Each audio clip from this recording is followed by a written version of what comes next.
Yeah! You know who it is. Hey, don't ask who did it. Check the name, fool. The associates did it, yeah, they rolling deep. The associates did it, got it out the streets. The associates did it, never miss a beat. If you heard some real ones, it was probably me. The associates did it. Hello everyone, welcome to episode 8 of The Associates Did It. My name is Todd Cohen. I am here with a variety of guests for this episode. Today's subject matter are common pitfalls within family law. And I'll let everyone go around the table and introduce themselves. Should I go first? Please. Brian Sherman, been here for the first 7. Alan Griffin, this is my very first. Teresa Creevy, this is my first podcast. My name is Bill Harris. I'm the county court at law judge up in Lamar County, Texas, which is Paris, Texas. This is my second show. Do I get a reward for this? You do, there's a punch card on the way out. Great, thank you. And Josh Carpenter. And yeah. By the way, I just want to remind everybody, even if you're seeing the judge on camera, you're not supposed to make direct eye contact with him. Yeah, right. He sits above us in all things. Do we have to stand when we talk to him? I believe you have to kneel and genuflect. It's a proper. Only if you have an objection. Oh, right. Asian people, we bow though. There you go. I'll take that. So we're talking about some family law issues, and we have a really amazing panel today. So we're going to delve in a little bit deeper. Judge, you've been on the bench for 16 years.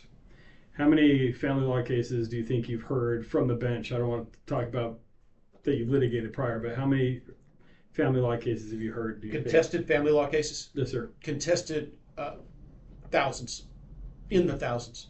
All right.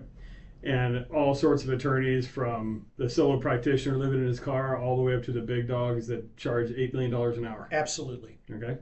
Ms. Creevy, what about what's your, very briefly, we're not going to give a whole resume, but what's your family law experience? So I've been practicing for the past 28 years. As far as family law is concerned, I think about the last 20 years. Right. So a little bit of experience there. A little bit. Alan, what about you? Well, I started out in family law, and I was solid family law until about 2012 when I took a break and went to work for the city attorney's office in Dallas. And since 2019, I've been back, so that's another 6 years plus 20, so about 26. But I've been practicing since 92. So collectively, we might have over 100 years of lawyering in this room. Don't let the gray hair fool you. Yeah. Don't want to put it too much there, man. I mean, we've been around a little bit. Collectively, maybe over 100, maybe more specifically about 80 years of collective experience within family law or a little more. A little bit more than that, sounds like. So, Toddley, what are we talking about today? So, common pitfalls within family law. That there's a couple different flavors of family law type cases, divorce cases, custody modifications, child support cases, 4D court, OAG court. Protective order hearings. So I figured we'd, go around the room and discuss what we believe are the most common pitfalls that normal people who are dealing with, any type of family situation might deal with. Right on. Judge Harris, what would you say is the most common pro se problem you see within family cases, and pro se without attorney? Yeah, so obviously knowledge of the law is the biggest problem. Family law, as everyone in this room that practices family law knows, family law is an incredibly complex area of the law.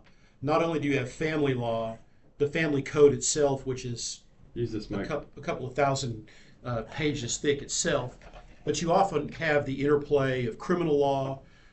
There's rules of evidence you have to consider. There's all kinds of things that get stirred up in these family law cases, and people who come into court trying to put on their own family law case, trying to represent themselves in a family law case, often make multiple fatal mistakes in attempting to represent themselves. I realize everyone has a right to represent themselves, but really no one should have themselves as a client. And when someone comes into my court or any court representing themselves pro se, they are their own lawyer. The judge cannot help them. He can't answer questions for them. They can't tell them how to get things into evidence, can't tell them what witnesses to call. I have a speech that I give to every pro se litigant that comes into my court, and it's like, you are your own lawyer today. You are on your own. And much of the time, even if one party is representing themselves pro se, the other side has an attorney. And even if that other attorney, even if the attorney is not necessarily skilled in family law, they still have a law degree and they still understand, how the system works. And those pro se litigants are at an extraordinary disadvantage, and they end up hurting themselves far more than they do helping themselves when they do choose to represent themselves.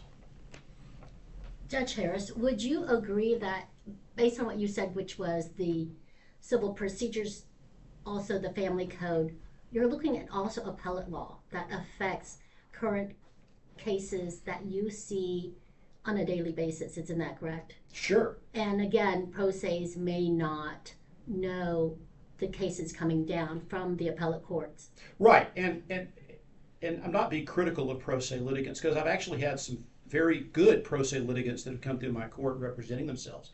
But if you're not an attorney, concepts like preserving error or burden of proof, they're lost on someone who is not an attorney. And I'm not finding fault with someone, because you could be a doctor or a brain surgeon or an engineer and not understand the concepts of preserving error or the burden, the procedural burden, or presumptions. Those are lost on pro se litigants, which can be critically important in their case. Well, one of the problems that I see when I get clients that come in that have been representing themselves is that they do their own paperwork. Good. And when you finish a case, you have an order or a decree, and if you don't have what you need in that order, it's going to end up costing you probably 3 or 4 times what it would have cost if you just hired somebody to do it for you who knew what they were doing the first time. A family law order is a very complicated thing. There are rights and duties that are involved, and then you have the possession schedule, and you have the child support and all the many health insurance and dental insurance and cash medical support aspects in that order. And if you don't have all of that in there, you're going to have a problem in the future. And so it's kind of like a stitch in time saves 9. If you hire somebody to do it right for you the first time, it's going to save you thousands of dollars in the future. And that's one of the big problems I see is I'll make a ruling in a divorce case, or the parties will reach an agreement and then present me with an agreed order, and the order is a mess. Is it my obligation as a judge to try to correct that order? And it's not. That's the party's order to present to the court. If I start fixing orders, I'm practicing law. I'm giving one side legal advice, which judges can't do. And frequently, especially if there are children involved, if there's child support or medical support involved, the right provisions won't be in the order, the right language won't be in the order, and 6 months later, these parties will be right back in AG court, in 4D court, litigating child support and health insurance issues that they thought they had resolved in the trial court. And it really turns out that all I did was get them divorced and give them possession order, which we're probably not going to follow anyway. But they get dragged into AG court and they're all surprised by it. And they don't want to go back, and I don't blame them. No one wants to hang out in a courtroom. But you've got to get these child support issues, you've got to get these medical support issues down right, or it's going to come back, like you said, and bite you. And it would have been cheaper and better off for everybody if they had gotten an attorney and did it right the first time. I would agree. I think I see these orders and decrees coming from cases where parties represented themselves. And when they come back in and say, I have a problem, a lot of times I can't even fix it. Sometimes we can through a modification, through some kind of clarification with the court. However, many times we can't. So for example, I had a client in the past that came to me and said, we both signed an agreed divorce decree. I agreed to give my spouse 2 of the properties. I'm keeping 1 of the properties. The problem was there were notes, there were loans on these properties, and when the client came to me and said, "Who's going to pay this loan? Who's going to pay this mortgage?" And I looked at the decree and I said, "You." There's no language in here indicating that your spouse, your ex-spouse, has to pay this. It would have been a lot less expensive to probably get a lawyer, have them look at it, even at the end, hire a lawyer to review the decree versus submitting it, because now you're holding 3 mortgages. So, Well, and of course, I don't have the authority, and the parties don't have the authority. We can't affect that relationship between the parties and the bank. They signed a note. The bank doesn't care what the divorce decree says. The bank cares, what their rights and obligations are in that mortgage, for example.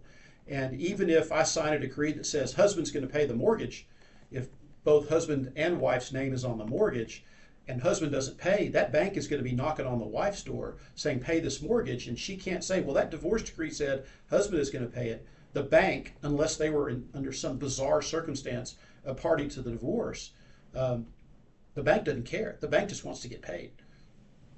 And oftentimes, parties will not think about, okay, what do I do if the other party doesn't pay? You're awarded the car. Both of our names are on the car, or my name's on the car and my name's on the note, and the spouse who is awarded the vehicle is not responsible on the note, but has been ordered to pay that note. So, like I've had a client come in the past and said, okay, this is what has happened. My ex-wife, who hates me, was awarded the van, and I wanted her to have the van because she had to cart the kids around. But I'm the only one on the note.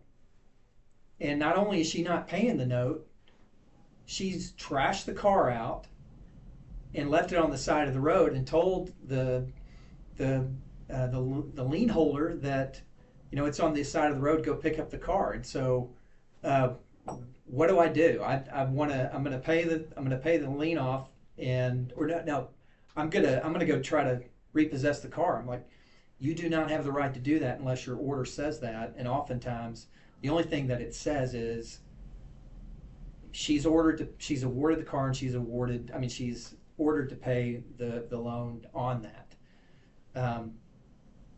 The cure to that would be to say she's got like 90 days. If you were forward thinking before you entered into the decree, before the court loses the power to do anything about it, say, hey, you need to refinance this within 60 days or the car needs to be sold. Or I have self-help remedy. I put that in my orders before, that they'll have Article 9 under the UC or under the commercial, whatever that, I can't even remember that. But self-help remedies if you pay, you can foreclose on. If you pay the note on the behalf of the other party, you can foreclose on that vehicle, and you would be able to repossess that vehicle. But if that language is not in there, then you can't do anything about it. Same thing with a loan on a house.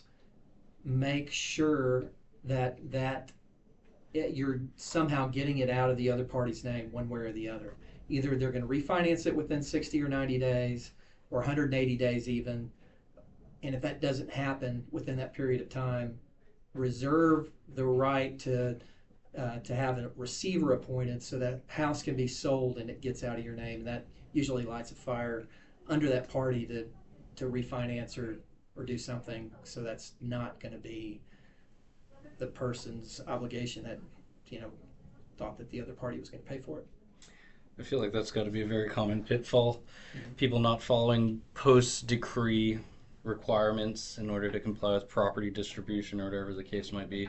Yep. And another thing to keep in mind is you got 2 years to enforce the decree on most issues. And so you need, and that's not in every case, but in most cases, if you're enforcing an aspect of the decree, a property division, then you've got 2 years to do something about it. And if you don't do it within that time, you may be waiving your right to do something about that. So what do you do if a client comes to you 4 years after they're supposed to have split the proceeds after a sale? Well, if you hope that in the order their name is still on the house, if we're talking about a house, Yeah. and if it is, and there is some provision in there for the appointment of a receiver,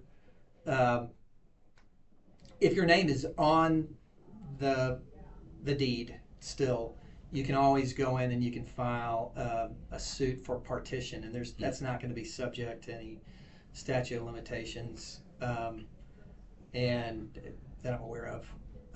And you can go in because your name's on the note, and you can ask the court to sell the house. One thing that I've had some experience with is people will come back into court, 9 months, a year, 2 years, whatever, after the divorce, and they go, Judge, we want you to change the property division. I'm like, no. All I can do is enforce my decree. I can't go back and make any substantive changes in the property division.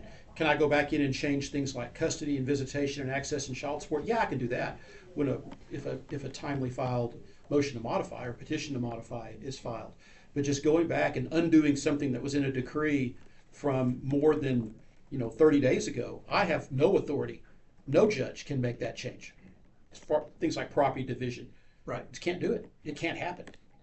Judge, do you see parties coming in, normally pro se's, coming in asking you to do some kind of property division where the property is in another state or another country? How do you deal with that? I've never had that happen in a pro se. I've had that happen in a case where the lawyers were involved. And pretty much all I can do in that case is I can order a party to sign a deed to convey the property to the other party as part of a just and right division.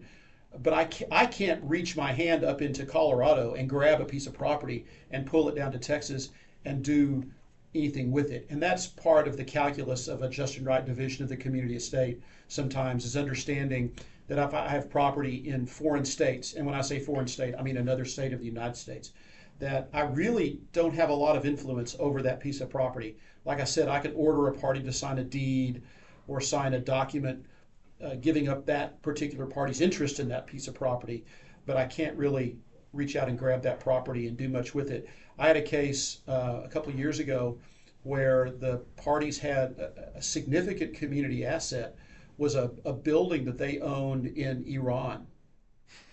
Well, I had absolutely no authority over that. There was nothing I could do with that.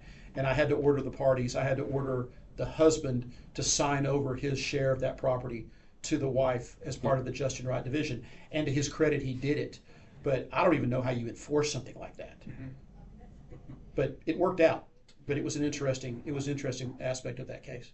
Judge, we've been talking a lot about pro se. What about lawyers? Pitfalls that do I have to talk about lawyers? Yeah, no, we have to.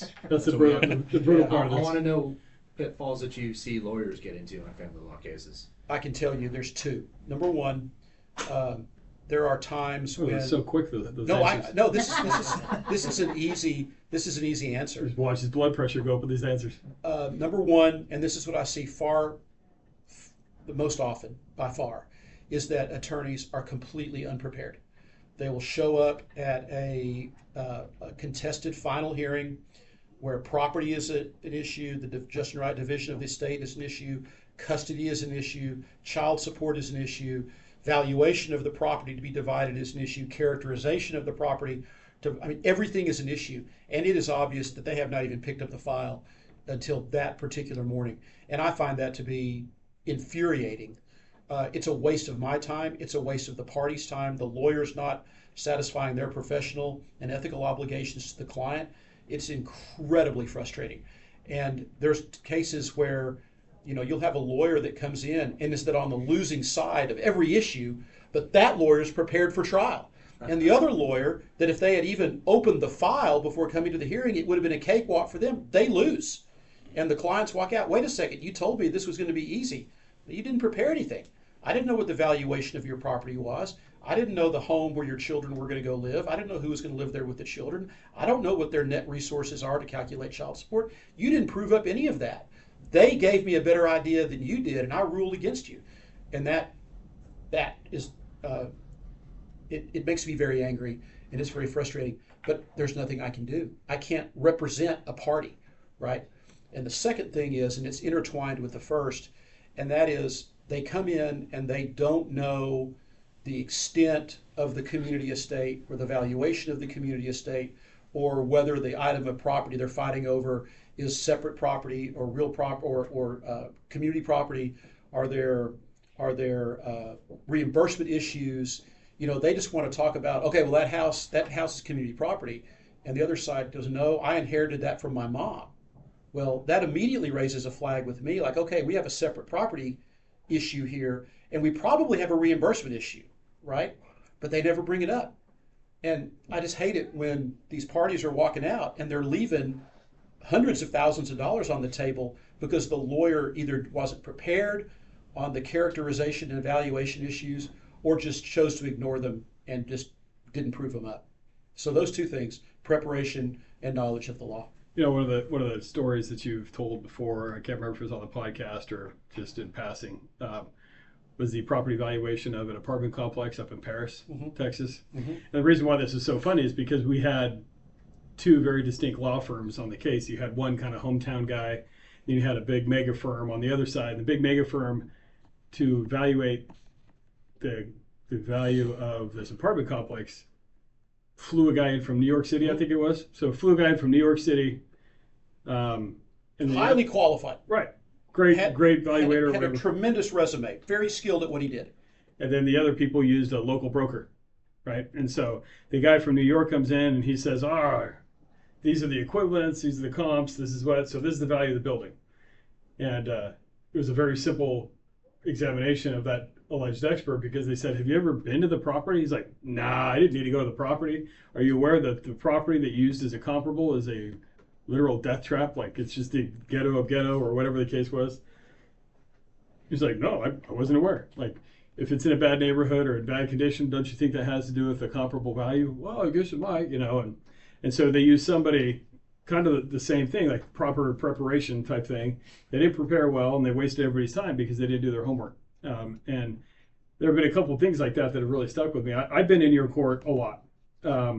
And one of the things I've always respected from you is, even though I consider you a very dear friend, that does not mean we agree in court. And and the reason why I respect that is because I've never expected different treatment from you.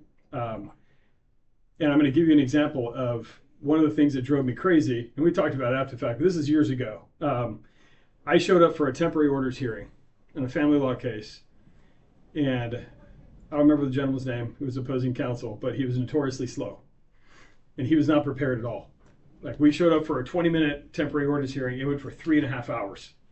And I remember just going out of my mind because the issues were relatively simple and straightforward. I had my binders, I had everything worked up and ready to go. And we went over this case for 3.5 bloody hours. He would ask the same questions and he would forget what he asked. He would get lost and everything else.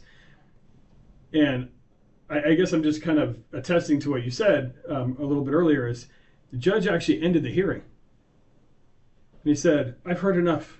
Like this was set for 20 or 30 minutes or whatever. I think it was a 20-minute hearing. This was set for 20 minutes. We've been going for half of a day. You weren't ready with your case. Is there anything of substance that you want to bring up, or are we just going to go back and forth? And the guy couldn't even answer your question. Like he was so ill prepared that he couldn't even really adequately answer your question. And he said, I'm done. I'll issue a ruling. But honestly, as the attorneys, I guess it's very refreshing to see that, right? Because I was going out of my mind because it was a 20-minute hearing. My client was going out of his mind because it was a 20-minute hearing, and then we were half a day. And so as we talk about the two issues that you just brought up, the lack of preparation and my brain just escaped me. Knowledge of the law. No, lack of preparation, knowledge of the law.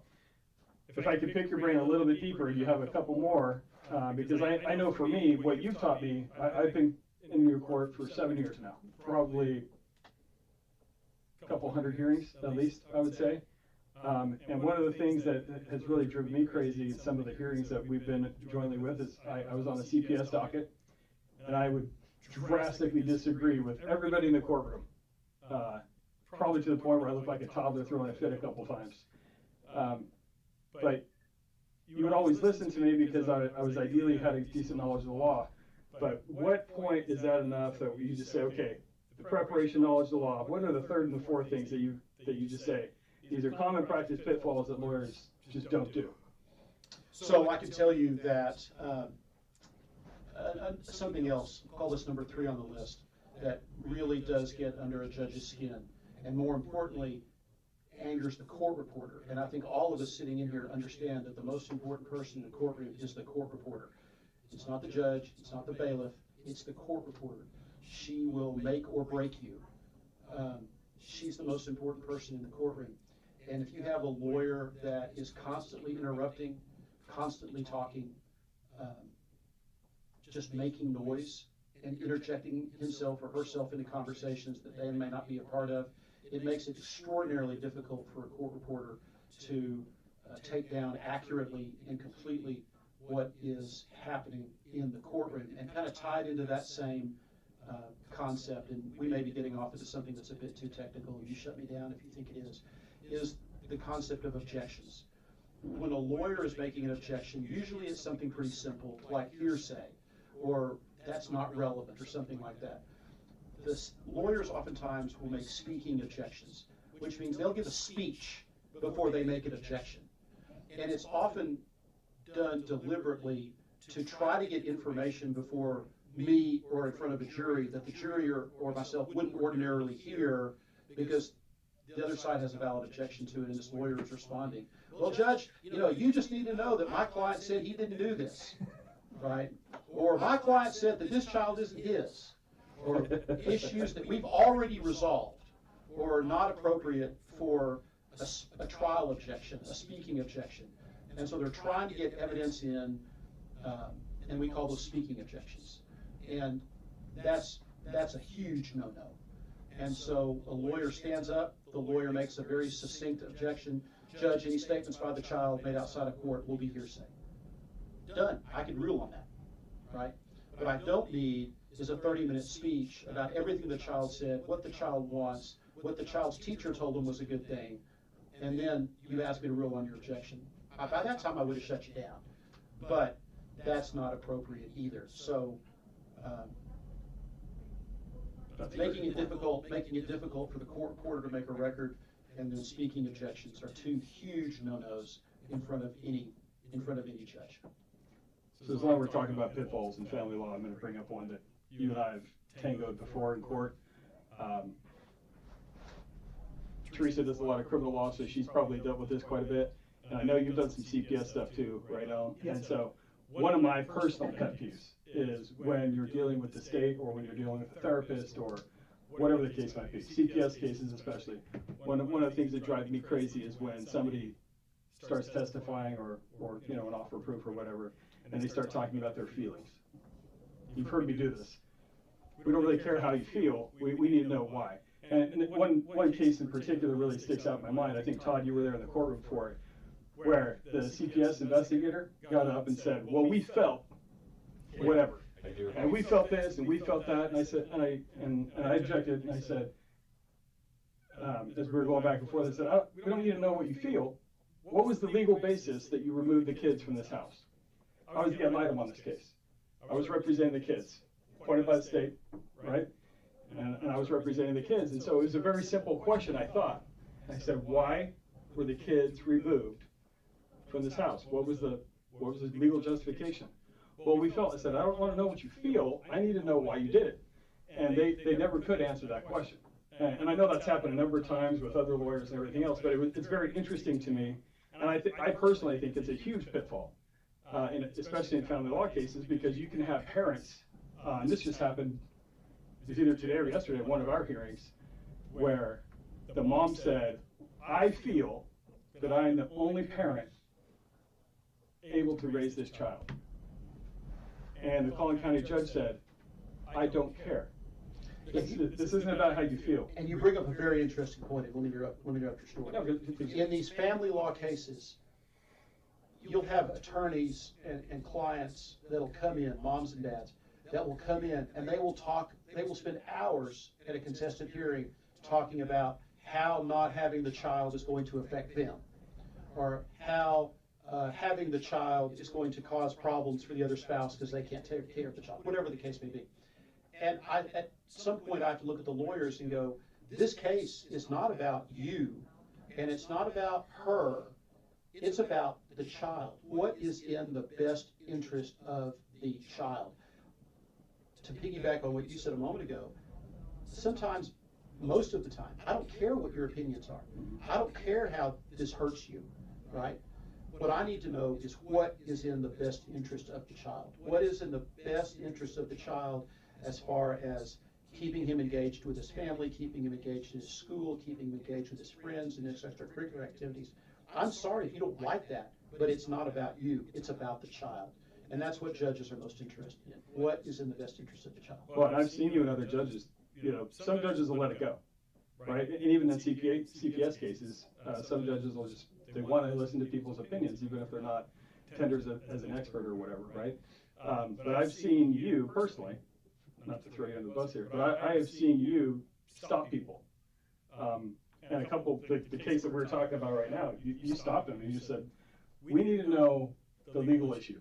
We're not here to listen to everybody's opinions and everything else. Like, we need to know what we're dealing with. And in this particular case, what we were dealing with was drug use, right? It was a marijuana case. And there was no allegation that the family was smoking or doing drugs around the kids.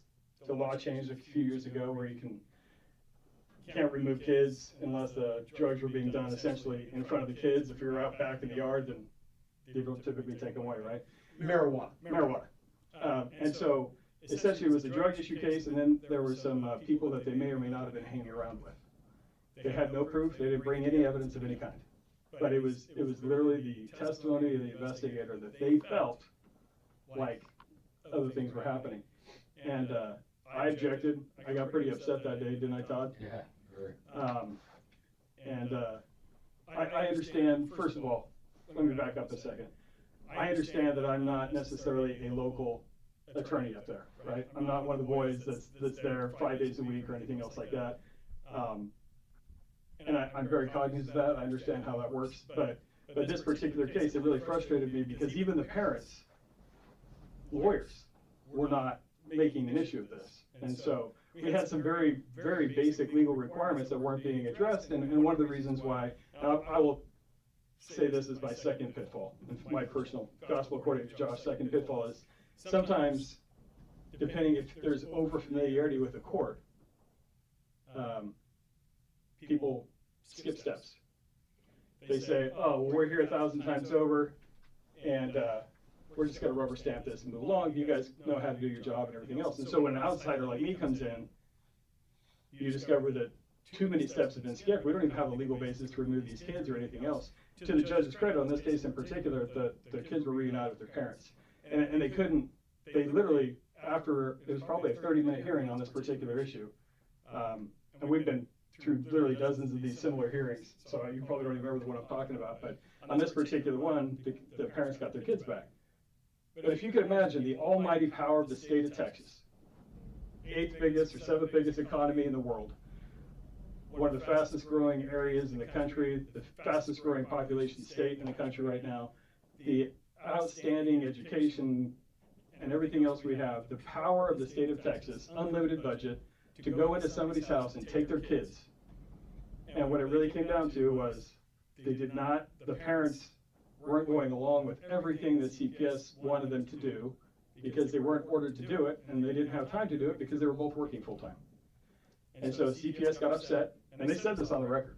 I don't know if you remember that, Todd, but they full out said, yeah, we took their kids away because they weren't doing what we told them, even though they weren't obligated to do it. And so it was a small town issue and everything else, and the kids got removed and then they got reunited because the law wasn't followed. But it was a very egregious, to me, example of skipping steps, that small town issue.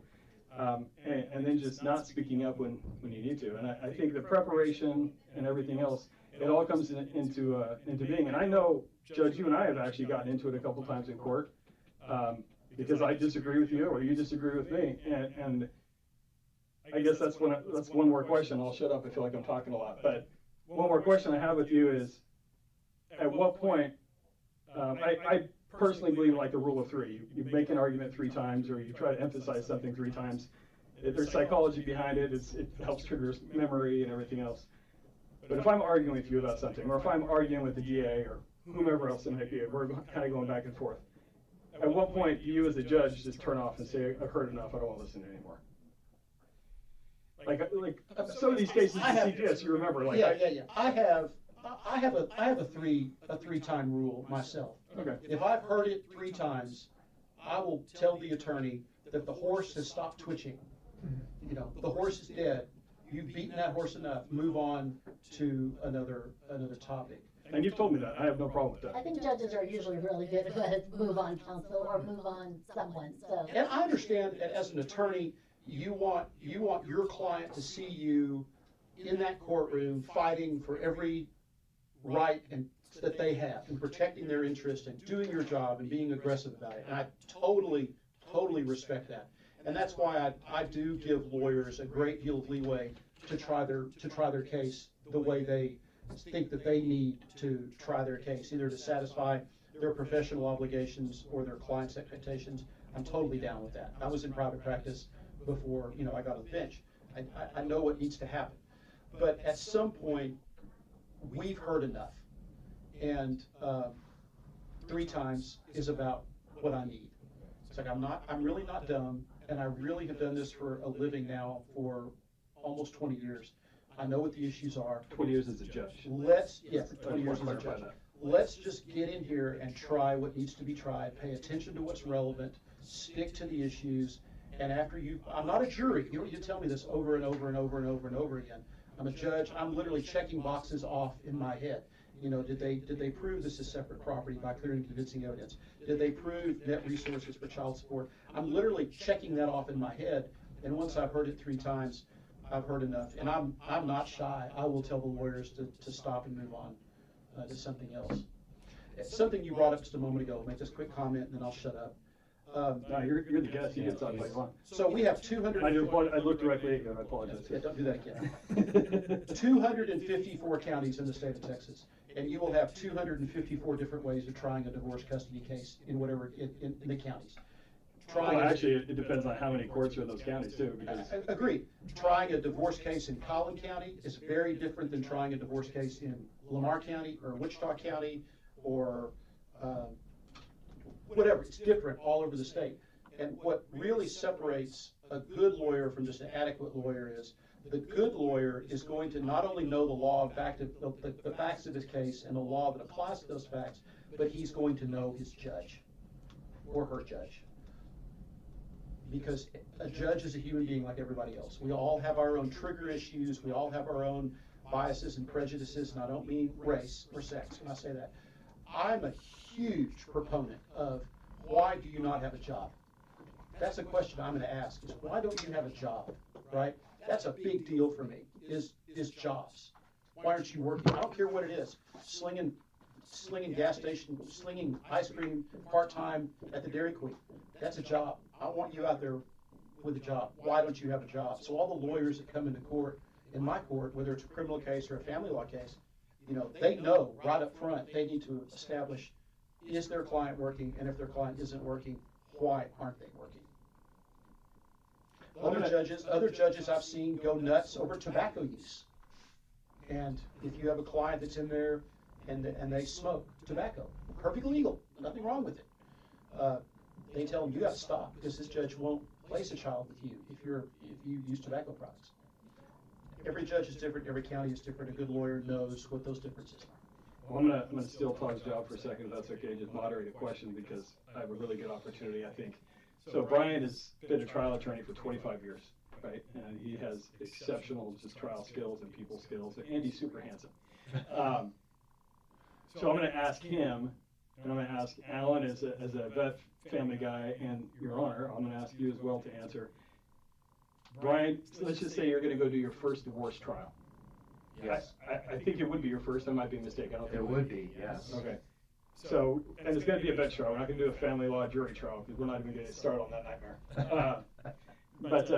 What do you think would be your most poignant issues and worries going into your first family law trial that a senior practitioner like Alan, who is about ready to recertify as a family law specialist, somebody like him that's done just a ton of stuff, has great experience, and then we have the judge who, I think he's sat or chaired on almost every family law committee, including children's law, family law itself. He was even on the county court of law. He was the president of that one for 87 years, and so he's very well preserved. Botox goes a long way. But Brian, you're cheating a little bit, I know, because you've done a ton of trials and depositions and everything else. So what would be your biggest worries going into a family law trial? That one's very easy for me to answer because sitting here as a guy that's pretty much done just civil litigation and basic business transactional work, corporate work for 25 years, my biggest concern is it's a number of things, but number one is, do I know the law well enough that no matter which path this thing goes down, I know the rules and I know the codes and I know the things to navigate it. And then the concern then becomes, will my opponent know it better than me, and most likely will, based on the fact that I've never tried a family law case.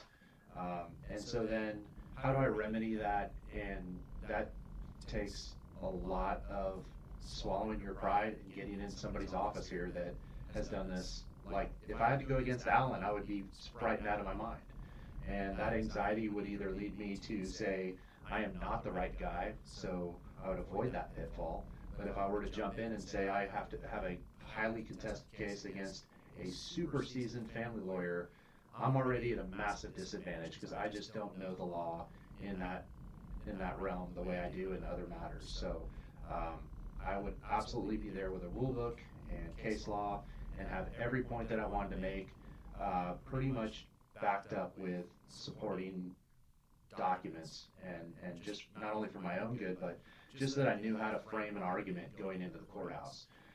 But then the concern becomes, well, if my opponent has a way to defeat my arguments, then what's my comeback?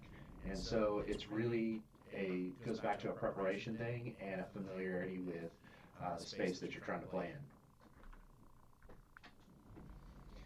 in. Alan, what say you? Okay, so let's have a couple of assumptions. Let's say that I get a file and I'm 45 days out from trial. First thing I'm going to do is I'm going to talk to my client. I mean, what is it that you really want? It's amazing how long a case can go when with the parties not even knowing what they're fighting about.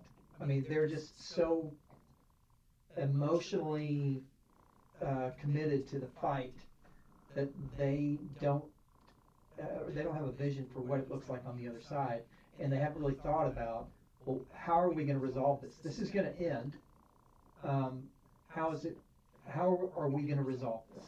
What am I really fighting about? Why am I spending all this money on attorney's fees? And what is really worth the fight? So talk to your client. I like that. Number two, has discovery gone out? Discovery is. I was going to ask you the significance of the 45-day time period. I'll just assume that's. Sometimes I'll get the file within. Sometimes if you get it like inside of 30 days, you don't have time to do anything. I'm going to tell you a horror story. We Yeah. just took a case. I'm sorry to interrupt you. We just took a case, and they were set in trial in the very beginning of January. Okay. And they had a scheduling order. By the time we got the case, our client was pro se. So by the time we got the case, their discovery deadline had passed. Right. Opposing never sent out discovery. Right. And the judge refused a continuance. So these people are going to trial. Both sides now have an attorney, but they're going to trial in a month, basically, a month and a couple days. No discovery exchanged, no lists, witnesses, nothing has been done. and that is a pure trial by ambush. I mean, you don't know what's happening. It's the wild, wild west, and that's what you want to avoid. But sometimes that's how it's presented to you, and like I use this analogy a lot. When you're flying a plane and one of the engines goes out, you're not going to just jump out of the plane without a parachute. I mean, if you've got an engine, one engine left, you're going to try to land that plane however you can land it. Even glide it in. Yeah, or glide it in. If that's what you got, that's what you go on. But if you have time to do something, let's just say you're 45 days out and Discovery has already gone out. And people that are listening to this may not know what Discovery is. Discovery is kind of how you avoid trial by ambush. It's how you see what the cards are going to be so that everybody knows what evidence the other party has, and you can just decide on how you're presenting it, making your best argument, and you don't have hopefully the gotchas, because hopefully you've asked the right questions in Discovery. Yeah, because it's basically a 40-page packet of questions about the case. Why do you think this? Why do you think that? And it requests. Who are your witnesses going to be? Do you have the expert witnesses coming in? What What are the assets? What are the assets? Yeah. Exactly. What do you want custody? Yeah. Right. You want custody? You want dad to have a half-hour visitation every 2 weeks? Why? Because why? And it does a couple things. It helps you learn about somebody's case. It also helps you to limit that person's ability to go outside of what they've disclosed to you. Yeah, it helps us keep us all on the same court, where people aren't moving the goalposts, and they're not changing the rules on you in the middle of the game. Everybody knows what the evidence is, and they kind of know how it's going to be presented, and you just make your best argument, and you don't have to worry about 101 what ifs. So let's just say that you're 45 days out, Discovery has gone out, so you've seen the responses. You have time to ask, to compel stuff that has not been disclosed for whatever reason. You have time to work with that. Well, I'm going to look through my Discovery, make sure there aren't things to disclose. First, talk to the client, look at the Discovery. Number 3, look at your pleadings. You would be shocked at how inadequate some of the pleadings are in a family law case. And there just aren't that many issues. In a property case, you got characterization issues. Is something community property or separate property? You have fault issues, and you can either ask for a disproportionate share of the community estate or just ask the court to make a just, right, and equitable division. But you have to plead certain things to be able to ask for them. You talked about separate property and reimbursement. You would be shocked to see how many pleadings do not have a pleading requesting separate property confirmation. Or reimbursement for that matter. Or reimbursement, and that is the person's who's making that claim. It's their burden to prove that by clear and convincing evidence. Can I share a real quick war story about that? Yeah. 10 seconds. It was in judge's court. That's why I'm thinking of it. So there was a judge up in Paris, very skilled guy, and I got up there for the end of a divorce trial, and big estate. You'll remember exactly what I'm talking about here in a second, I think. But it's a pretty big community estate, lots of different properties and everything else. And there was an inheritance of a big property. It was like a ranch, from what I recall, and it was worth, I think at the time, this is about 5 or 6 years ago, but it was worth about $1.5 million. But the community had been paying the mortgage. The community had been paying a lot of the maintenance for animals and upkeep and everything else. Even though nobody was technically living out there, the community was paying all the bills, and then the community was reaping the benefit. They were leasing it out for hay and a couple dozen head of cattle or something like that. Well, this very, very seasoned and expert lawyer failed to plead a reimbursement claim. And I happen to know both these lawyers very good. Very good. Man, I sound like I know I've been practicing up in Paris too long. I knew them very well. They were very good lawyers and very good men, and it was just an oversight. But the one did not file or plead for a reimbursement claim, and the other attorney even tried to softball it, because he didn't want to throw his friend under the bus completely. Never picked up on it, didn't plead it, didn't amend, didn't do anything, and the final trial didn't even come up. So the property distribution and everything else came up. The one side pled everything, said this is sole property, it was inheritance and everything else. The other side said, oh, it's not sole property, there was, we paid for stuff. But they never made a commingling claim, or they didn't plead that, or they didn't plead a reimbursement claim. And so that client, I'm sitting there in the courtroom, and that client lost that whole reimbursement claim because it wasn't pled properly, like you were just saying. And the reason why it became such an issue is that client approached me and asked if I could represent him in reconsidering or a new trial and a couple other things. Now, I did not end up representing him, and I don't even know what ended up happening, but it was very surprising to me that they lost hundreds of thousands of dollars of reimbursement claims simply because he forgot to put a sentence in his counter petition. And so that just, and it was in your course, so it made me think of it, but it was very poignant. If you don't plead it, you can't offer evidence on it. If the other person plays, the game correctly, the Right. evidence game. I mean, if you don't object to it, it comes in unobjected to, then you try that by agreement. So the second part of looking at your pleadings is look at your opponent's pleadings. Do they have a separate property claim? Do they have a reimbursement claim? And there are different kinds of reimbursement claims. I mean, you have 3 different estates. You have the husband's separate estate, the wife's separate estate, and you have the community estate. And I've seen this often. They will plead their reimbursement claim wrong. They'll say that their separate property estate needs to be reimbursed by the community estate when it's the opposite. And so if you plead it wrong, you can't offer evidence on the claim that you really have. Make sure, whoever was preparing your petition knew what they were doing, and they pled that your pleadings match your facts to your case. Those are things that scare me. Those are things that keep me up, wake me up at 3 o'clock in the morning sometimes. It's like, oh, what day is today? Oh. Which is exactly why I don't want to be in private practice. Yeah. Yeah, you get woken up at 2 o'clock in the morning and sign warrants, though. I don't mind doing that. It's not my ass on the line. So, Judge, if you were doing this divorce trial, and Brian is a first-time divorce trial attorney, what would you tell him? I know we've talked about some things to avoid. What other pointers? What might you give him?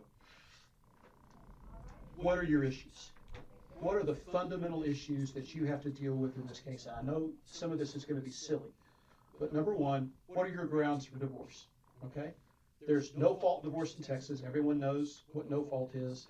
That's a 1 or 2 sentence question. They answer yes to, you move on. You've proven a ground for divorce. Do you have fault grounds for divorce? Are you alleging adultery? Are you alleging cruelty?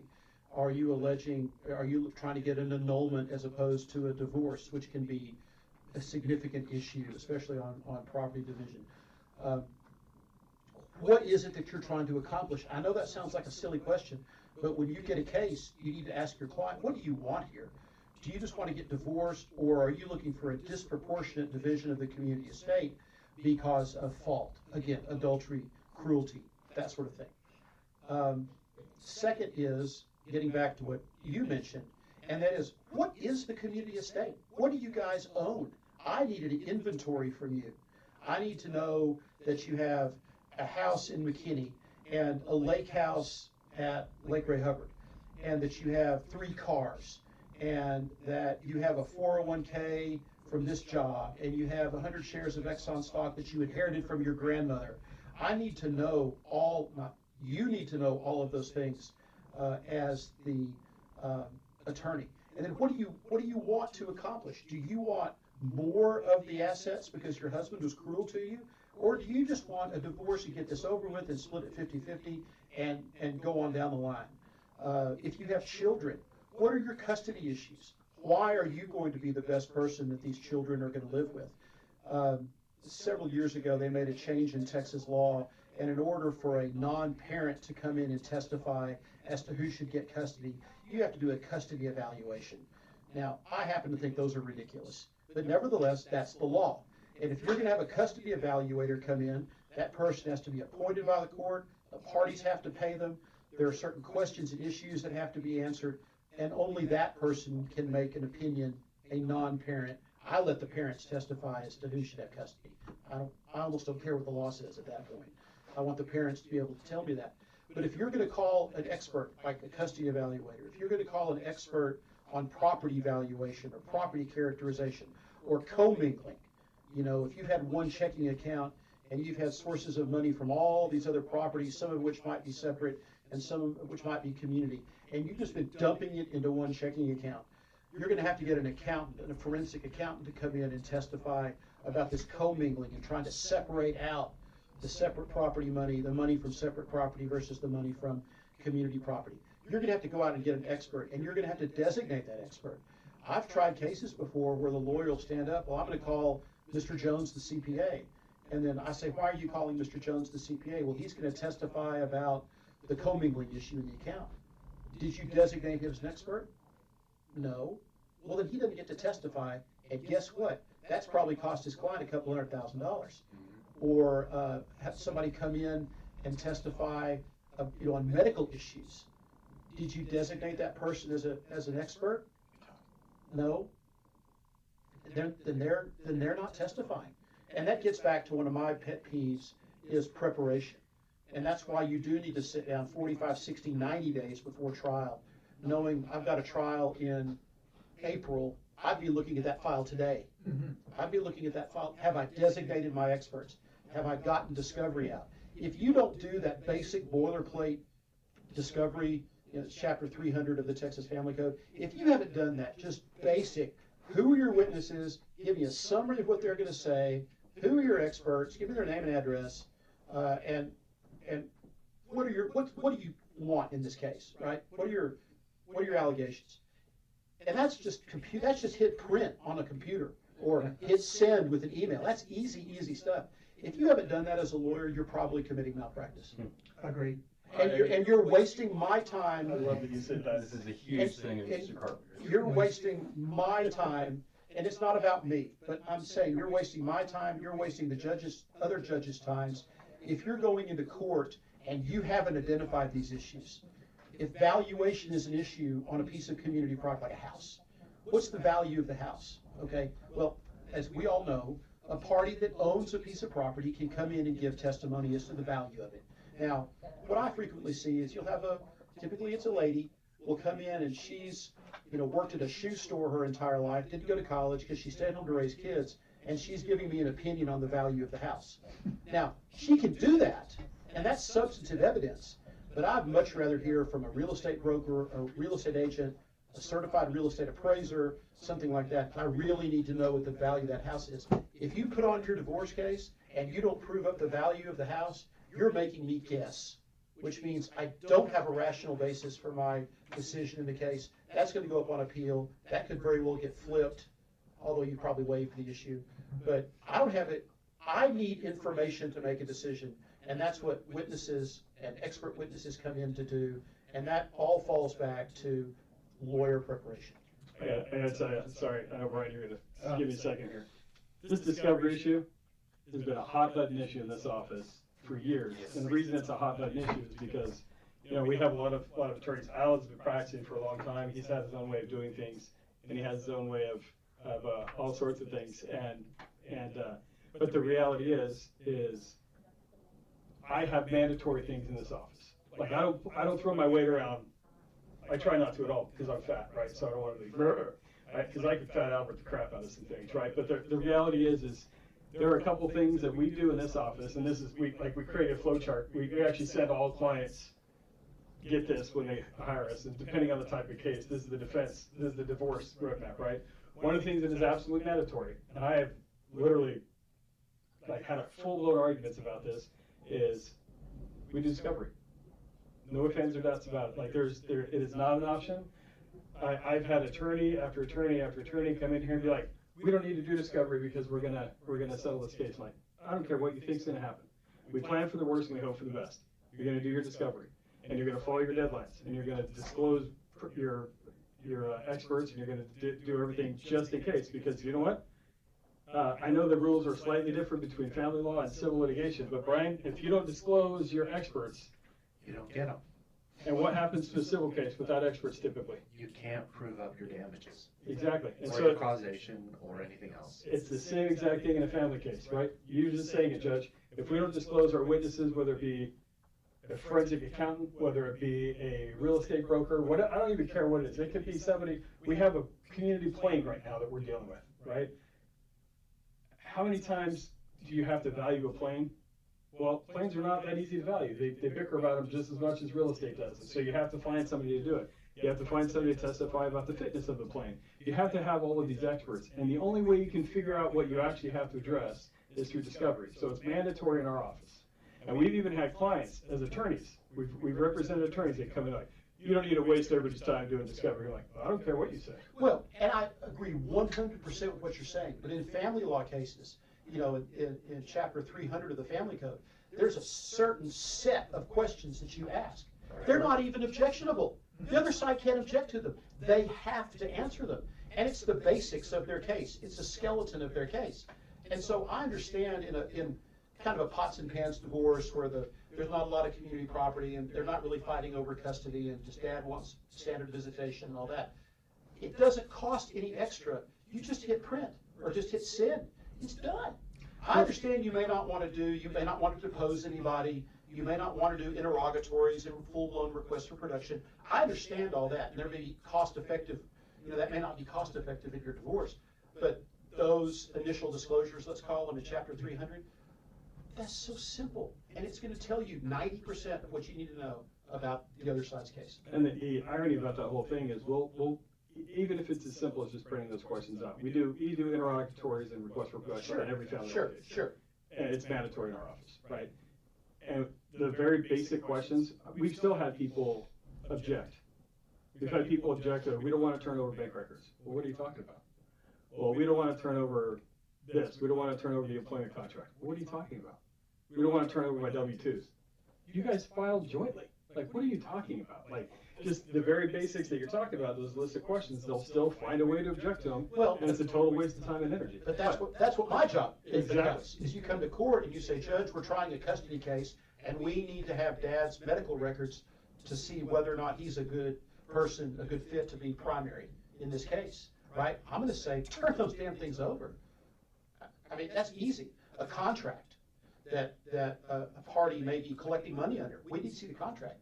I'm probably going to give it to you. Yeah. So that's what the courts do, is we help you enforce your rights to discovery. But anybody listening to this, I want you to understand, one of the biggest pet peeves for any judge and most lawyers that I've run into, they hate discovery disputes. So if you're just fighting over something that they are entitled to under the law, just turn it over. Right. There have been plenty of things that you're going to fight about that aren't relevant. I get that. That's not even what I'm talking about. I'm talking about the very basics. Like, you're going to go through a divorce, what are the community assets you're arguing about? What is the custody agreement you want? Like, what is your basis for arguing these things? What is the information? How much do you make, actually? Like, just the very basic things like that. And we've had blowback from opposing counsel on cases. We have to go, and we actually had a hearing the other day where opposing counsel literally just said, I just wanted to force a hearing. Like, I was just trying to delay things and force a hearing. Well, we just want some attorney's fees then. Yeah. Yeah. Yeah, and so it's just one of these things where discovery, I think, is sometimes very underrated in civil litigation too. In civil trial, the right discovery can blow a case wide open, or it can seal a case shut. So. Oh, yeah, absolutely.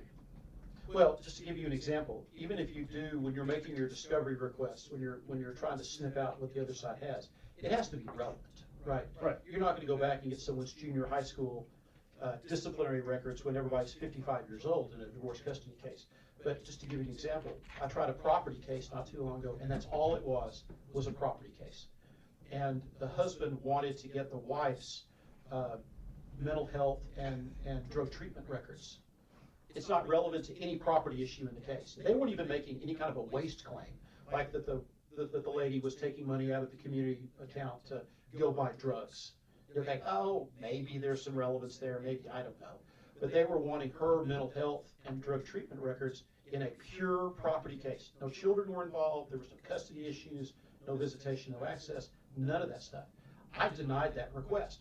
Her mental health and substance abuse treatment records were not relevant to how much is the house worth.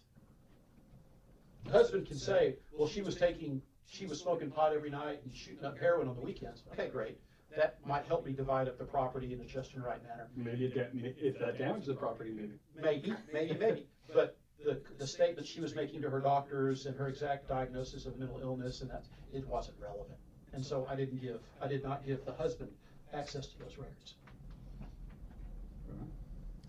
Judge, you were talking, I'll just say one other thing, just as the sole civil litigator here in the conversation. You were talking about knowing what your client actually want. And I think that goes for most cases. I harp on this with Todd all the time. I say, what are our clients' damages? What can we actually try to get out of this case? And then reverse engineer it. How do we get there? And everything that on the how do we get there becomes the most important part of that case. And I don't hear any difference in terms of proving up a family case versus civil. It's just a different pathway. I like that. Well, I think we're about running out of time. I just want to close up with a couple things here. Number one, stay off ChatGPT. It's like a drug. Yeah, there are definitely people, clients, even opposing counsel that are kind of addicted to ChatGPT. Brian, I promise you, you're going to be leading a podcast about this within the next few days. This has become a pretty big issue. I don't know if you've seen a lot of it in your court, Judge, but Denton County just passed a standing order that you have to sign a certificate that you did not use ChatGPT. Or you verified it. The old school ways of looking things up. I've had motions filed in my court that would cite cases, and those cases don't exist. Yep. And I don't Those are think, called hallucination. and I don't think that the lawyer was trying to mislead or trick I anybody. was an attorney. Well, I get these documents, these motions and briefs in support of, and I try to read the cases, and these cases don't exist. And I tell the lawyer, and they're genuinely surprised. I don't think there was any intent to mislead. They're just hitting, I need a motion for summary judgment on this issue, and ChatGPT prepares one, and it makes things up. Yeah, but why not? But it's their ethical obligation to check it and make sure it's legitimate. Absolutely. We've been having a lot of that's one of the reasons I bring it up, and I've gotten emails now from opposing counsel, clients, and opposing parties where it's very clear it's got that ChatGPT format that you can just the wording's the same. It's just very kind of that vanilla and everything else. And that was an ugly picture of me. But I just wanted to say that, make sure we got that on there again because it is not helpful. Secondarily, I think the biggest pitfall that I can think of ever, and I will end with this, and you guys can comment on it. I think the biggest pitfall ever is saying, well, this happened in my buddy's case, so that's what has to happen in mine because that's how it goes. And I think people really need to understand that every case is different. Every single case is different. It's important to understand that humans are inherently dynamic. And what I mean by that is everything is different from one person to another. What affects me one way doesn't affect Todd one way. What affects me one way doesn't affect Judge that way. And different things, as he's pointed out a couple times, everybody has these different triggers. We can use that pop psychology term, right? Everybody has things that set them off or bother them or think the way they do things or whatever the case may be. And so as we go through and we talk about everything, it's important to understand that just because something happens to Todd or something happens to Alan or Brian or me, doesn't mean it's always going to happen, right? Doesn't mean that's the way the judge is always going to rule. That doesn't mean really anything. And so when you pick up cases, you go to an attorney's office and say, hey, my friend Mary got $1 million a month in alimony. Okay. Or my friend Bob paid his lawyer $1,000 to do a full divorce jury trial that lasted a year and a half. That's amazing. Were they related? Like, I don't even understand. And so there's a very strong caution that what happened in one is not necessarily going to happen in the other because again, I hate to keep emphasizing this on this podcast, it sounds very negative, but the idea of justice in a family law case or in our civil case structure in general is kind of a falsity. We're not built for justice. We are built to do the best we can. And so the idea of everything is always going to be fair, just, and equitable and everything else, it's a misnomer. It's not a thing. Everybody is human. Everybody is broken, makes mistakes, or whatever the case. And so we just do the best we can as a system, as judges, as lawyers, as people, and everything else. Because look, at the end of the day, and here's just the God's honest truth. It doesn't matter how good whatever lawyer, whatever judge, or anything else you have. If you spent 20 years making a mess out of your life, it's not going to get entangled in a couple weeks. If you spent 20 years committing crimes and they all catch up with you, it's not going to get entangled in a couple weeks. If you spend a long time doing whatever, it's going to take time to unwind. Now, aside from that, all of us are different, and all of us are going to have different experiences. I'm one way of a storyteller, I'm one way of a trial attorney. Alan's different, Brian's different, Todd's different, Judge is different. We're all very, very different. And that's why it's so important to avoid a lot of these pitfalls as you go in. Get prepared. Learn the law. Even as a pro se party, if you just don't even or can't afford an attorney or whatever, go watch court. I've said this before. Go observe, see what it's like, try to understand. And this goes for attorneys as well. Go figure out what's going on. Go into that judge's courtroom. Go pick up the phone and call the attorneys. This is the lost art among a lot of younger attorneys. And I was actually going to ask Alan about this on another podcast, and Brian and I have talked about it a little bit. We're going to talk about it some more. What happened to just being able to pick up a phone and talk to the other attorney and getting a case settled? It's this lost thing with so many of the younger attorneys. Well, what do I do? Todd, go Todd. I will hear this conversation. Todd, I don't even know what to do about this case. And Todd asks the same thing because he's been around me for years now. He's like, did you call opposing yet? I have a theory on this. What's your theory? My theory is that the younger generation grew up texting each other, not talking to each other. And so I might have actually got our client out of a case this week just by picking up the phone and calling the opposing counsel and saying, hey, we need to talk about something. And instead of stringing the client along and paying attorney fees and making it costly for them, I probably got him out of this thing. I'll know in a couple days here, but all I did was call the opposing counsel. And sometimes it's that simple. It's that simple. And so all these pitfalls we talked about and everything else, at the end of the day, just try to keep your life as simple as possible. The KISS method, keep it simple, stupid. It applies almost universally. As attorneys, we try to always avoid absolutes, which is a kind of a silly little statement, right? But there's almost nothing that applies universally. So we joke around and say, never be general, never apply absolutes. But really, keeping it simple and trying to do things the right way the first time is one of the best things to avoid pitfalls. Don't miss deadlines, don't do things. Attorneys, follow your rules and learn the law and everything else. And at the end of the day, it makes your life infinitely easier. And final note, and then you guys can talk some. This has been the end of the book of Josh for the day. Family law is brutal. My office, in over 2 decades, my office has participated in over 20,000 divorce and custody cases. And I can think of very few where people were super happy and high-fiving each other at the end. Where exes are, giving each other hugs and saying, I love you, and walking out of the courtroom apart each other. It just doesn't happen very often. They are ugly, they are vicious, and most of the time, psychologically, people consider them more difficult than the death of a loved one. And so, family law is brutal. Do not expect it to be an easy road. Do not expect it to be taken care of right away. And just expect that it's going to be hard. And don't expect that your lawyer is going to be able to wave a magic wand and make everything better within a couple weeks. Guys, what do you got to add? Awesome outfit, Josh. Happy Thanksgiving. Happy Thanksgiving. Happy Thanksgiving. It is 9,700 degrees in this room, by the way. So this is the full polyester outfit, by the A way. lot of hot air in here, that's why it's so warm. Yeah, absolutely. So let me add to what you just said, Josh. One of the most important possessions that a lawyer can have is credibility and believability and honesty. If you go before a judge and you lie, you might get away with it once. You might get away with it 2 or 3 times. But judges tend to be semi-intelligent people, semi-perceptive individuals, and they're going to figure it out. And once a judge figures out that an attorney is lying to them, that attorney is going to get more or less blacklisted.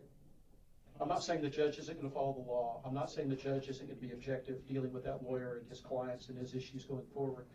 But what I'm going to say is, if there's ever an opportunity where judges have some discretion in a case, and the one lawyer you're dealing with is somebody who comes to court and they're not prepared, and you've caught them lying to you a couple of times, and the other side is a lawyer that works hard, admits he has weaknesses in his case, and is honest with the court, 99,000% of the time, the trial judge is going to go with that lawyer that is honest and upfront and believable. There are lawyers that send me orders that I sometimes will sign without reading because I trust that lawyer. They do good work. They've never misled me before. If there's a mistake in the order, it can be fixed. You know, the clerical error, that's easy. There are some lawyers that I read every line of every order that gets sent to me, and sometimes twice, because I have had bad experiences and I don't trust that lawyer. So credibility, believability, and honesty is something that no one can take from you, no one can give to you. Only you can destroy that quality. And if you do that, you're harming yourself professionally, you're putting yourself in a bad light with the court, and ultimately you're hurting your clients. Because if there's a discretion call, if there's a margin for error, the judge is going to go with that lawyer that's honest and trustworthy and manages his clients every single time. Thank you, sir. Al, you got anything else? Just kind of ripping off what you said, Judge. When I am doing witness training with a client, I will tell them, okay, this case is not up to you. It's not up to how you perform. It's not up to, it's not up to you to carry the day. The only thing that you have to do, and it's easy to be a witness, is to answer one question at a time. Just answer that one question that's posed to you. And then I go through a set of 4 rules. And the first rule is, tell the truth. Don't shade the truth. Don't dance around the truth. Don't give the judge what you think the judge wants to hear. Don't give the judge what you think I want you to say. Just tell the raw truth. And because the most important thing that you bring into that courtroom is your credibility. And once you lose that, you have lost everything. But you're not going to do that, because you're going to tell the truth, even if it hurts you. Because if it hurts you, if you're testifying against your own interest, that is going to bolster your credibility. Because if the judge thinks you're going to tell the truth about something that hurts you, you're probably telling the truth about everything else. So just tell the truth, and the process is going to work. And it's going to turn out like it should, probably. But it's not up to you. Just answer one question at a time. I love that. Well said. All right, gentlemen. Toddy? Well, I guess that concludes episode 8.